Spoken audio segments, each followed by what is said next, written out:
বাগেরহাটের সাদ্দাম নামে এক ছাত্রলীগ নেতা, আপনারা অনেকেই দেখছেন। ওরে বাবা, কি হয়েছে ওই সাংবাদিকদের মায়া কান্না। এই সাংবাদিকগুলো এখনো যে ভণ্ড এবং ভারতের আর আওয়ামী লীগের দালাল, এগুলো এই সাদ্দাম ইস্যুতে প্রমাণ হয়েছে। এদেশের অসংখ্য আলেম উলামা জেলখানায় তাদের পরিবারের জানাজা পড়তে পারে নাই। অসংখ্য বিএনপি জামাতের নেতাকর্মীরা জানাজা পড়তে পারে নাই। আমাদেরকে শিকল পরাইয়া, বেরি পরাইয়া, হ্যান্ডকাপ লাগাইয়া, গরুর রশি লাগাইয়া টাইনা হেঁচড়ে নেওয়া হয়তো, তখন কারো কোনো মিডিয়ার মায়া খান্না আমরা দেখি নাই। আমরা বলি না যে আমাদের সাথে যা হয়েছে তাদের সাথে হোক, আমরা জালেম না, ওরা জালেম হইতে পারে, ওরা বাটপার হইতে পারে, ওরা জঘন্য চরিত্রের হইতে পারে। এই আওয়ামী লীগ তাদের ক্ষমতার সময়ে লাশের উপর নৃত্য করেছে এই বদমাইশরা।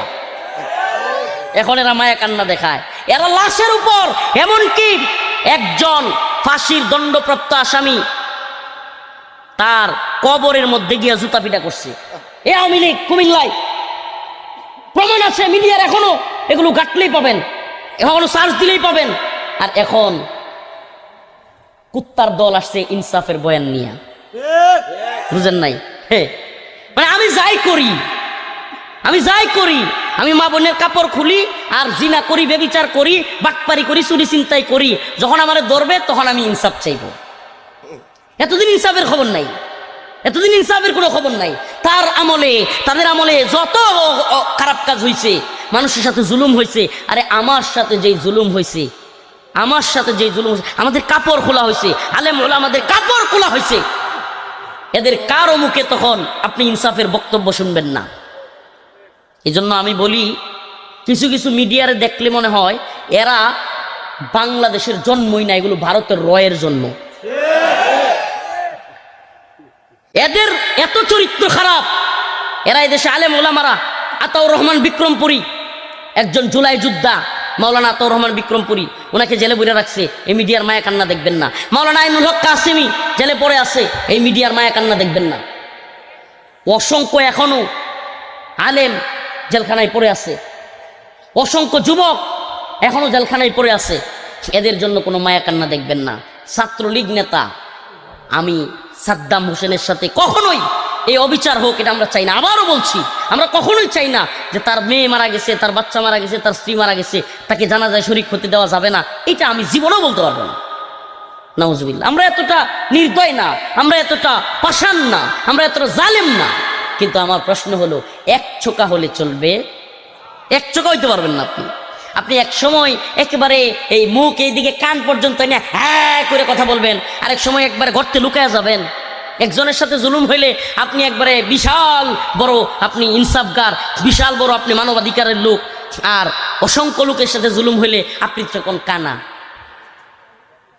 এই একটা হিন্দু পরিবারে বেড়াইতে গেছে একজন মুসলিম মহিলা, মানিকগঞ্জের ঘটনা। হিন্দু পরিবারের সাথে অনেকে সম্পর্ক থাকে না, ব্যবসা করে কিংবা গার্মেন্টসে চাকরি করে। ওই মানিকগঞ্জে ওই হিন্দু বাড়িতে মুসলিম মহিলাটাকে তার স্বামীর সামনে সঙ্গবদ্ধ দর্শন করছে হিন্দুরা।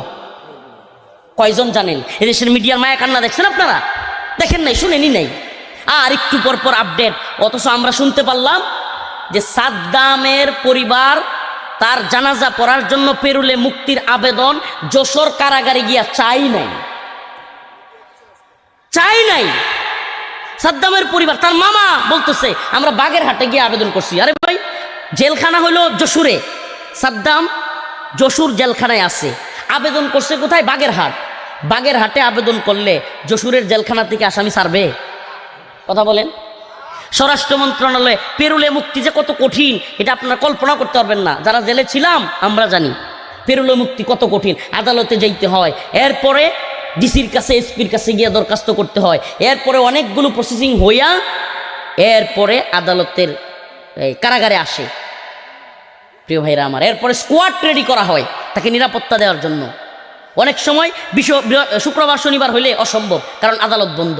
এই ঘটনা, সাদ্দামের ঘটনাও শুক্রবারে ঘটছে।